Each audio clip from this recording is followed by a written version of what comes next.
the acts shall remain suspended. D. In default of A and B above, on the 10th day of November 2024, the following relief shall take effect fully. 1. A declaration is hereby issued that the entire Social Health Insurance Fund Act, the entire Digital Health Act 2023, and the entire Primary Health Act 2023 are all unconstitutional for the reasons set out in this judgment, and therefore invalid, null, and void.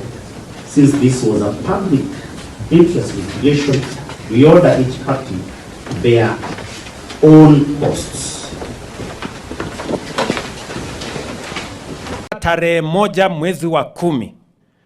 Sasa tutaanza ile program yetu ambayo tulipitisha sheria ya Universal Health Coverage, ili tuhakikishe ya kwamba hakuna Mkenya anaenda hospitali na aulizwe pesa, hata kama ako na ugonjwa wa aina gani, hata ile ya kansa, hata ile ya hypertension, hata ile ya sukari.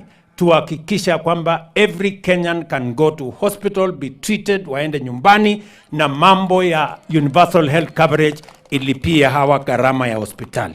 We have passed the necessary laws. Tulikuwa tuanze tarehe 1 mwezi huu, lakini tumeisitisha kidogo kwa sababu ya ile maneno imetokea hapo katikati. But I want to assure citizens of this great nation that as we made a commitment, we are going to implement our universal health coverage for the benefit of all the people of Kenya, and that every citizen, without minding their status or financial capacity, that they will go to hospital, be treated, and our insurance cover will cover all the citizens.